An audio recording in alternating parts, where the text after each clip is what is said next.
Could you use a quick tip daily? How about a tip that can impact your day? My name is Rafael. Join me as I bring you tips by experts around the world. These experts have shared their knowledge and wisdom with me and will directly share them with you.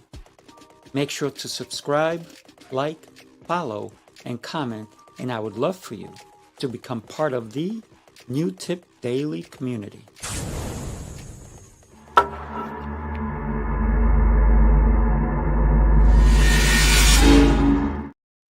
Good morning, Alyssa. Happy Friday. How are you?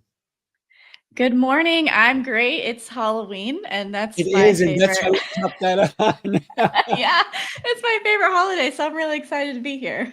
Yeah, so trick or treat, whether you're going trick or treat, this is all the fun stuff that we got. This is supposed to be a dancing skeleton, but it's not dancing. We And can and this dance is for it. something that StreamYard has done. So I think it's kind of fun and wacky, but we're going to stick with this one. Uh, Super excited for our conversation this morning. We already started it earlier, and my God, I'm thrilled to have you on the show, and you're going to share some incredible ideas and tips on idea overwhelm as an entrepreneur. Take it away, Mhm. Mike. Take it away. Yes, I got this tip a little over 6 months ago, and I think it saved me because I used to be in consulting and project management. So I was always managing other people's projects and priorities and strategies. And then when I went off to be my own boss, um, it's empowering because you get to choose exactly what you want to do and you could pivot whenever you want. But I found myself pivoting maybe more than what is um, you know effective. And so this tip was because especially as an entrepreneur, you are bombarded with ads and ideas, and you see what other entrepreneurs are doing and you're just like, I'm going to go do that. But this tip is to take those ideas and just put them in a little box. So, like every day, I see new things on social media, or I see what my colleagues or peers are doing. And I might say, oh, I really want to do that. And if it's not in my current plan for that week or month focus, I will put it in the box. And then at the end of the week, I can collect those, and sometimes I just throw them away and go, Alyssa, we're not doing that. Like that was fun, but it's not a thing. Sometimes I will put them in my project management tool and say, okay, that looks like something we can look at for the end of the year when we're doing year planning. And sometimes it's like, oh, we should do this week. But I have a set time to look at all those ideas instead of in the middle of the day where I'm supposed to be doing something, and then I'm suddenly distracted or working on 10 things at once instead of just one thing at once. So having the idea box, I just have post-it notes, and I use for me personally, I like the physical, so I use a little old tissue box that I put everything in so I can't even look at them. Just So don't that's blow my your nose with them. Don't blow no your nose. problem. Then you won't have ideas. I love the concept of the box because it's an idea box. And sometimes, you just made me think of something even deeper, not deeper, but different, right? With the idea box. And I love the idea box because if you're writing, you can take an idea of writing and throw it in there. And then when you say, oh, I have writer's block, there's no such thing as writer's block, not in my book anyway. You can go, how can I pivot? How can I change? So you go and look, oh, I got this. Oh, I can throw this in there. I love the idea box because it can pertain to so many different concepts. I even like the idea of the idea box for what you're going to eat today. Oh, yeah. Mm. I have done something similar in the past. Like, I think it was more in 2020 when we weren't able to go out, and we had here's an activity, like all these little sheets of paper with activities. Like, let's just choose an activity from Mm. from the jar because we don't know what we want to do, or maybe even like shows to watch. You can use it for that. That's a great way to expand on the idea box itself. Yeah, yeah, I love it. So you took this idea, you heard it, that somebody definitely said, hey, I have an idea. How did that idea come Mhm. up? I just heard someone, they said that that's what they do is they take all their ideas and they just wait until the end of the week to look at them. And so I realized, oh, I love gathering information. I have lots of ideas, and I before just had Post-it notes all over the place that I never read again, or I have all these Word docs or Google Docs that are like untitled little notes from Alyssa. I don't know if anyone else I've has been a there. I've been there. full of untitled documents. And so I was like, I'm going to do this. And I found an empty tissue box, and I was like, I'm going to put all my Post-it notes in there, and I'm going to schedule myself a meeting with myself on the calendar, and we're going to go through them. And that's kind of how it started. Wait, you just gave us a really good tip, and you said it so fast. I don't want anybody to miss the tip you just gave yourself. You had a meeting with yourself. I think that's a big tip also. I think for those taking notes like I am, write that one down. Meeting with yourself to go over the ideas. So I'm writing it down right now, because when you do meet with yourself, and you have nothing to say to yourself, you have your idea box with you, so you can go, Yep. let's talk about this. Now, here's a question for you. When you do have this meeting with yourself and you're going through your idea box, do you also take notes? I like this idea. How can I expand on it? Or this idea I'm going to put back in the box, so this idea goes in the trash. Yeah, so it's good to start with start that meeting with yourself, reminding yourself, I am a future self coach. So I remind myself, okay, who do I want to be, and what do I imagine myself doing and being in 5 years? And that way you can set your priorities. And so when you pull an idea out, for instance, like I've been doing more podcasts, and I did my first speaking event this month, and I think I see that in my future, but my focus right now is different. So if I have an idea like that, I might put it in, like I said, I have then a digital project management system where I will follow up on that in 6 months and be like, okay, I'll put a little timer 6 months from now, refollow it.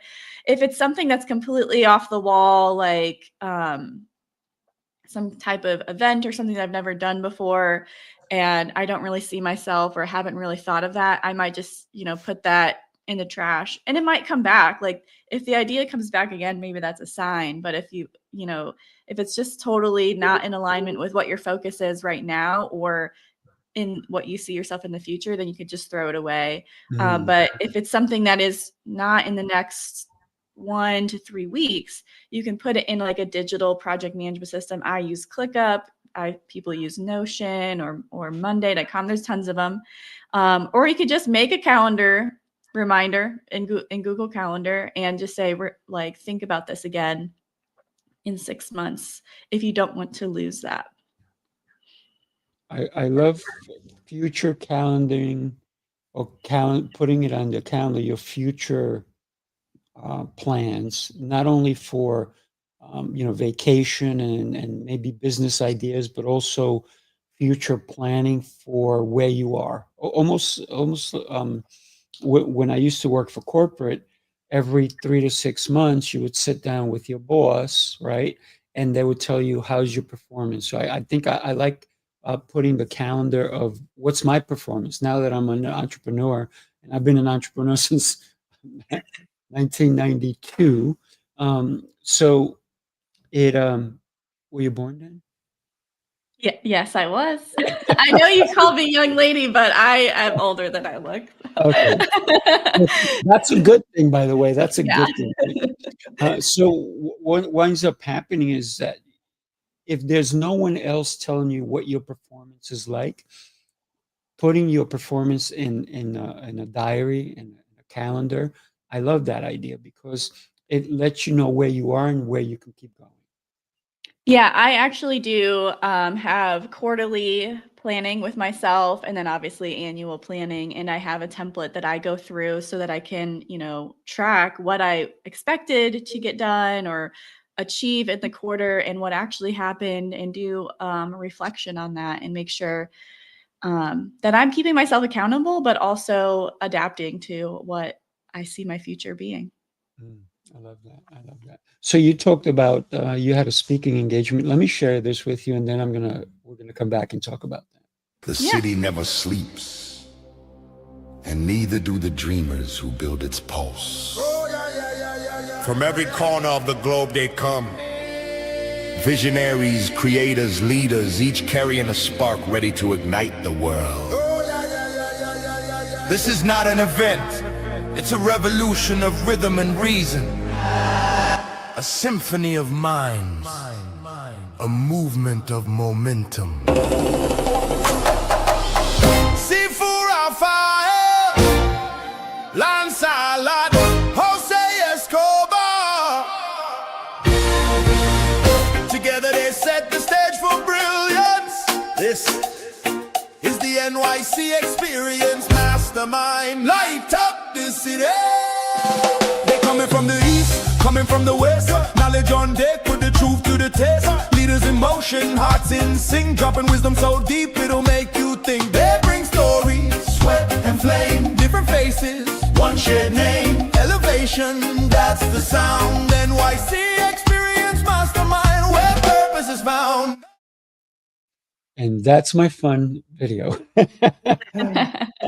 I know you were considering coming to it, and you know, because I create stages for speakers and all that stuff. So we'd love to have you eventually participate in some of those.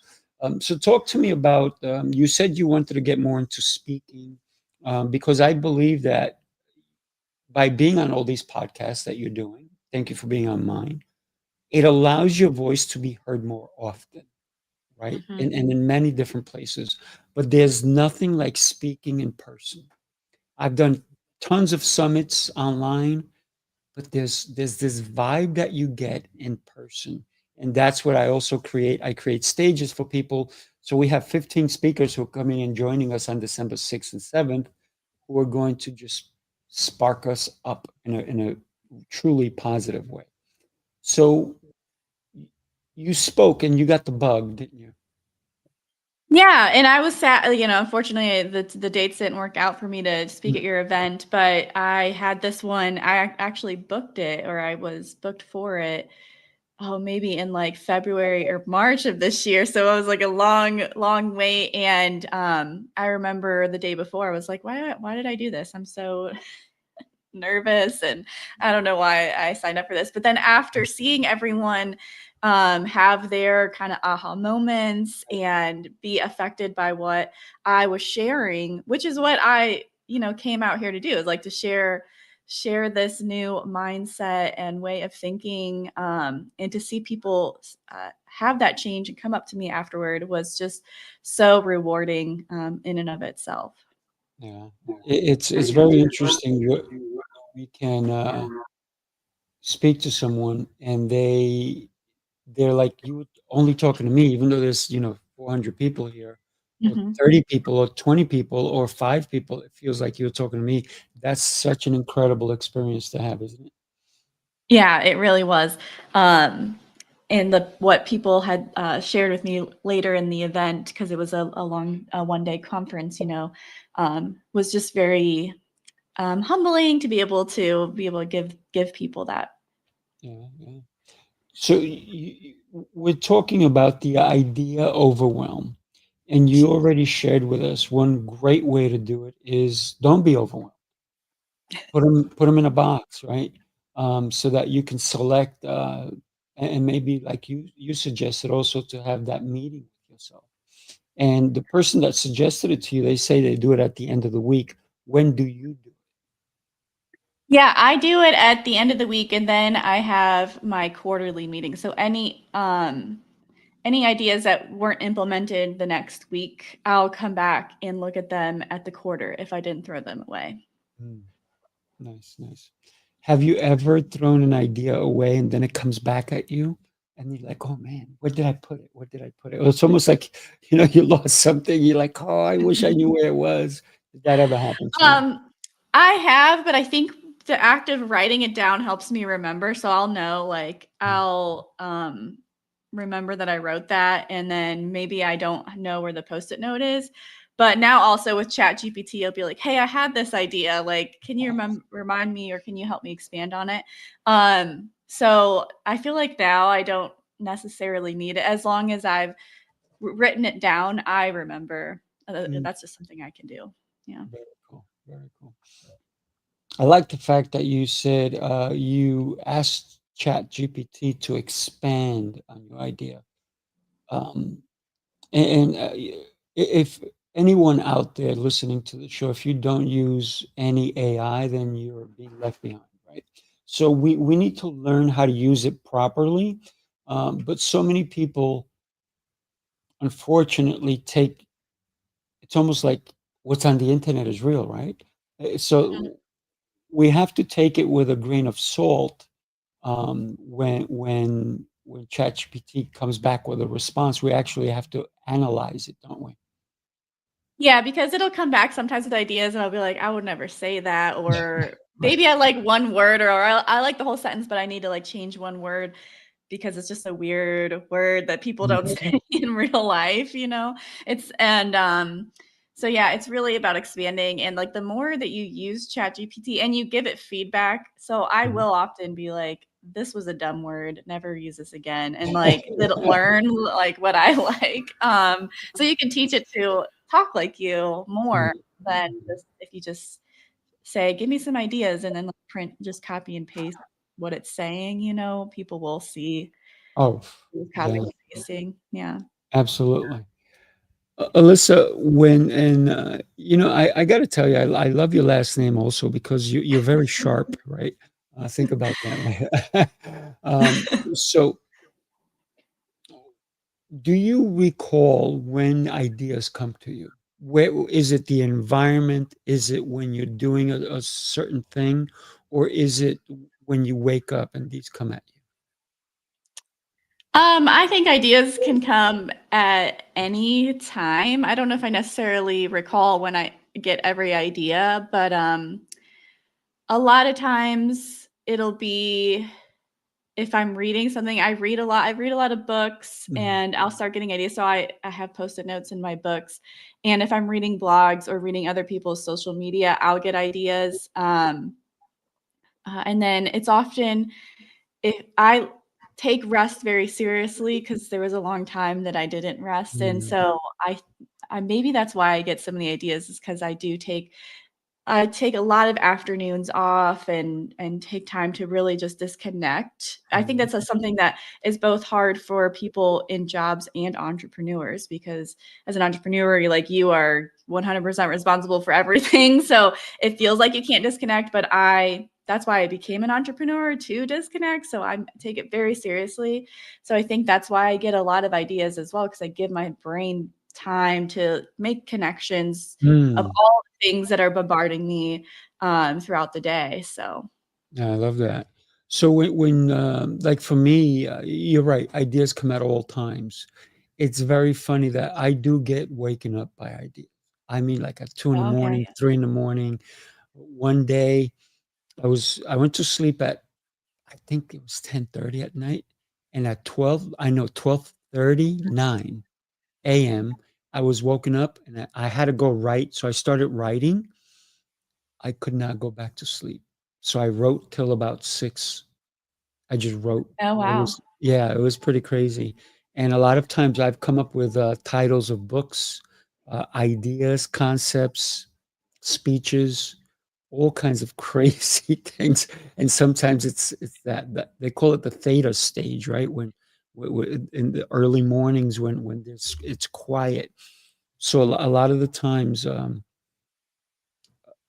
I think we get better ideas, and you hit it right on the head when you said you calm down, you get away from all the noise, right? Because that's when your brain really is doing it's truly working because there's no Mhm. interference, right? Yeah, But because when you are focused during the day, and even if you are doing research and stuff, your brain has like a task. And so it's only going to focus on that. And a lot of times we're also in a stress cycle. So we're very tunnel vision. But when you can kind of release your brain from a task, become bored, then your brain switches into subconscious like collecting and, you know, figuring out all the data without you having to actually, you know, put a lot of effort into it. So it's really important to let your brain kind of turn off because it's actually doing all this other stuff for you in the background with low Yeah. energy. Yeah. I think one of the things that people don't realize is that kids need that, right? They need to disconnect from all the games because kids only become creative when they're building something, either building Mhm. blocks, drawing, playing with clay, playing outside. They become creative. They all of a sudden they're like, oh, I can put on a mom's dress and becomes a cape or something, right? So whatever it Yeah. is, so they become more creative. So I think creativity happens when we're not in front of a screen, when we're not in front of our phone, we're not in front of social media, but we're with ourselves and we get more Yeah. creative. So thank you for sharing that. I'd love to share one more video with you if you don't mind. Of Take a course. look, everybody.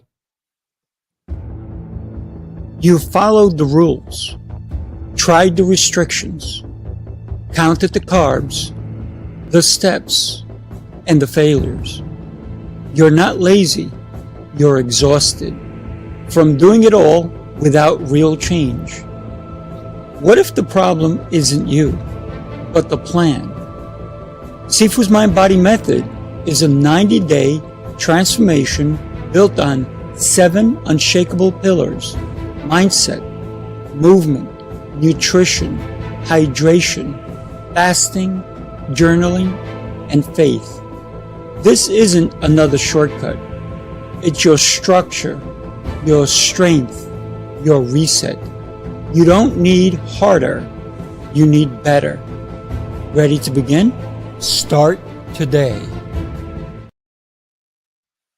One of the things that was in that video was about rest, right? About Mhm. resetting, about journaling, right? And fasting. I think a lot of times, just the same way that we allow ourselves to be creative because there's no outside interference. Same thing happens to our body when we fast. There's no outside interference filling our mouth, Yeah. right? So, um, Alyssa, as an entrepreneur, ideas are going to come at you, but not all of them are worthwhile your time, not worthwhile your time, your investment, or your money. How do you say no? Yeah, that is the key, right? And a lot of things that I teach, you know, as your future self, is actually not adding things, but saying no to things that aren't going to take you there. So it's really aligning with what is that vision and really being honest with, is that thing going to take me to the vision, or is this going to distract me? Is this going to take me like on a side quest instead of the main quest? Mhm. Um, and we all like a little side quest every once in a while, but you know, if you want to achieve your main quest, your future self, I just played a game last night. I don't usually do gaming references, but you know, you have to just stay on the main path and say Mhm. no to those side quests, even if they're fun. Um, or, you know, you would get some kind of reward. But if you are really focused um, on getting to that next level of where you want to be, you have to say no to those things. So it can be hard sometimes because they seem like they're good opportunities. They're not bad things, but they're not the on your path. Right. Yeah. Yeah. Learning to say no, it's difficult for some people. Yeah, as Especially a recovering still recovering people pleaser, it is hard to say no. recovering, huh? Recovering. Yeah. So you were a yes person, huh? Oh, yeah, yeah, I would say I probably lived most of my life doing what I thought everyone else wanted me to do. Mm, yeah. Yeah. I've had clients who used to yes me, and I said, if you yes me again, we're not doing business anymore. And they're like, I said, it's for your own benefit. I said, stop yesing me, agree with me, but disagree with me. I said, because your opinion counts. And Yeah. I can't be your coach, I can be your mentor if you're just going to yes me to death, because I hate hearing a yes that's empty Yeah. because you're trying to satisfy me, right? But you're not going to do the task. So stop it. Right? Right. Alyssa, across the screen, we have your information. Talk to us about you have an event coming up on Saturday. This is for people to register. Also, on top, if you look at the QR code up there, that's also you can take out your phone, you can scan that, people, and tell us a little bit about it. Yes, this is my Unstoppable You webinar training. And so it's really for anyone who is feeling like they've kind of been stuck, maybe hit that plateau of success, and they're not really sure what's next. This really helps you redefine time to your advantage and help you reconnect to the vision that you want, not the vision that we, like I said, have been. I don't think I realized my whole life I was working for someone else's vision. We're not taught to do that. So we're going to really redefine time to your benefit, reconnect with your actual vision, and give you really good tips and tactics to go forward with that with confidence. And so I'm really excited to share this with everyone. It's Saturday, November 8th at 2 p.m. Eastern Time. If you register, you'll have access to the recording if that time doesn't work for you in your time zone. But I'm really excited to share this with people. I love resetting people's concept of time to their advantage. Yeah, absolutely. We just put that in the notes also. So if you go um, here, right, you can connect and register, people. Let's register, right? And so many different places. So it is there. It's on my different sites and all that stuff. So go to it. Please connect and register, because I believe it's going to be an incredible thing. One of the things I'm going to suggest to everybody listening is, if you can go in person, do it live, you're going to get more out of it, right? Because there's going to be comments, there's going to be all this kind of stuff. And she may be able to answer some of your questions live. Right? Am I right? Yes, definitely. I'll answer questions live and do some live coaching. Love it. Love it. Well, what can I say? I am always blessed that I get to spend some time with you, my dear. You're such an incredible and sharp young lady. Thank you very much. Yeah, and do me a favor, come on my other shows, and I can't wait to hear you speak in person. It'll be amazing. I can't wait as well. Thank you so much for this opportunity. Absolutely. Everybody have a blessed day and happy Halloween.